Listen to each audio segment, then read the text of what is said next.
Bro, mau nggak mau, seneng nggak seneng, nggak bisa dipungkirin bahwa pinjol itu, baik yang legal atau yang ilegal, awalnya sangat membantu nasabah macam kita-kita ini. Bahkan kita anggap sebagai dewa penolong.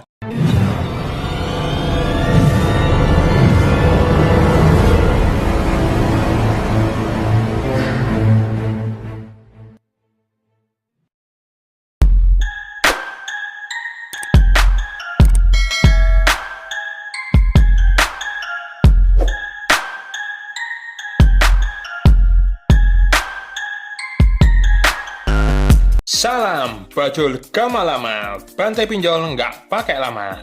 Apa kabar sobat bajul yang masih gemes dengan berita penggerebekan kantor pinjol ilegal yang dilakukan secara masif dan presisi oleh aparat kepolisian kita?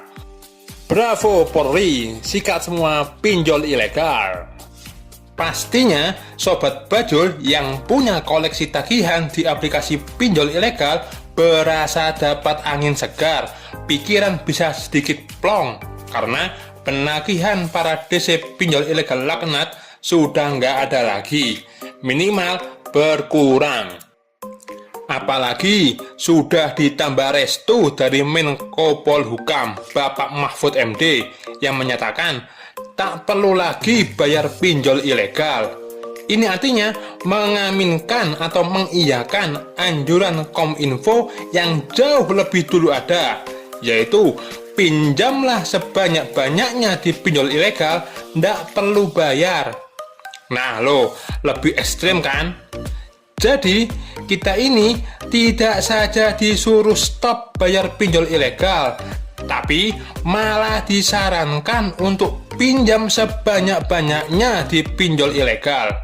Anggap sebagai BLT, bantuan langsung tunai. Alasannya sederhana, karena mereka ini ilegal, otomatis jadi musuh negara, musuh bersama, harus dibasmi dan dibikin bangkrut. Lah mereka aja ndak bayar pajak negara kok. Apalagi sudah meresahkan masyarakat sampai banyak jatuh korban, dari mulai alamin depresi berat, perceraian, hingga bunuh diri. Gimana dengan nasib nasabah yang sudah terlanjur disebar data, difitnah, dan dicemarkan nama baiknya ke orang-orang terdekat? Sudah, ndak perlu malu lagi. Toh, modus DC pinjol ilegal sudah dibongkar habis sama kepolisian. Dari cara DC, lakukan tagihan secara kasar, penuh intimidasi, mengirim blasting SMS ke semua kontak, edit foto nasabah perempuan yang disandingkan dengan foto-foto porno, hingga bikinin grup WA yang anggotanya orang-orang terdekat nasabah. Bilang ke mereka, orang-orang terdekat kita itu, agar lakukan hal yang sama apa yang disarankan oleh Kominfo yang ini, yang memotivasi kita untuk pinjam sebanyak-banyaknya di pinjol ilegal, ndak perlu bayar.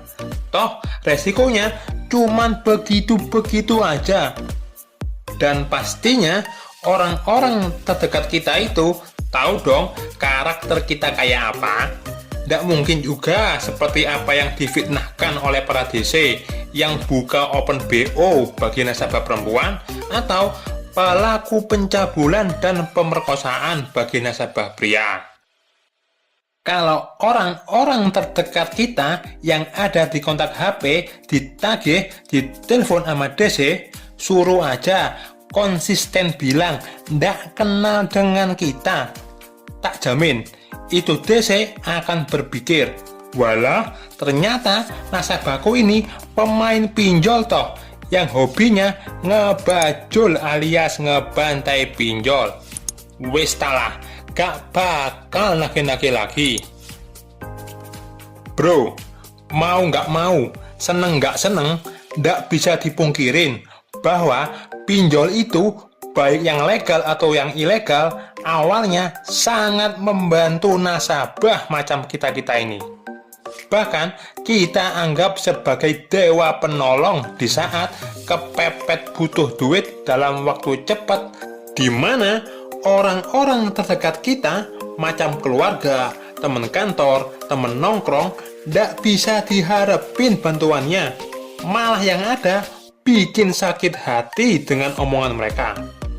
Dengan pinjol, cukup modal KTP, dengan sedikit mangap-mangap, geleng-geleng kepala, angguk-angguk kepala, langsung cair.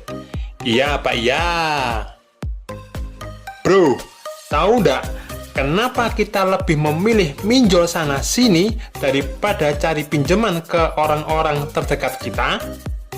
Karena kalau kita pinjam ke keluarga, teman kantor, teman nongkrong, atau tetangga, pas jatuh tempo belum bisa bayar, yang ada malah jadi musuh, putus silaturahmi, putus persahabatan. Ya mending galbe pinjol lah, resikonya cuman itu-itu aja. Ada pepatah nih, Hiroshima Nagasaki hancur karena bom atom, sedangkan persahabatan dan silaturahmi hancur karena urusan hutang piutang. Yang setuju komen di bawah ya. Dalam kondisi ekonomi yang tidak menentu, bahkan terpuruk karena dampak pandemi COVID, di mana makin banyak orang yang kehilangan pekerjaan, sementara itu kebutuhan dasar keluarga harus tetap terpenuhin.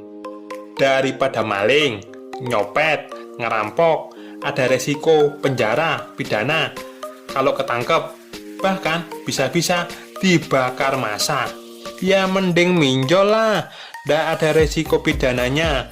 Paling cuman blacklist OJK kalau pinjam di pinjol legal OJK.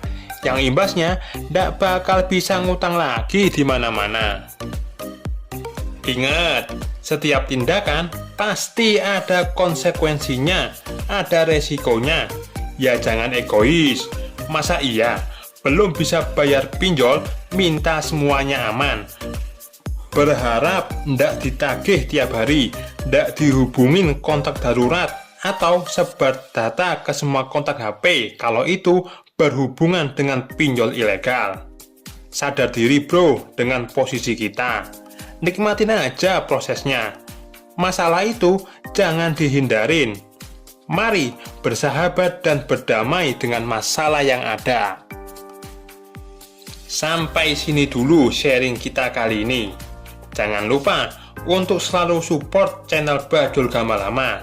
Share sebanyak-banyaknya agar orang-orang di luar sana yang masih terjerat pinjol dan bingung harus ngapain bisa dapat sedikit pencerahan dari kehadiran channel ini.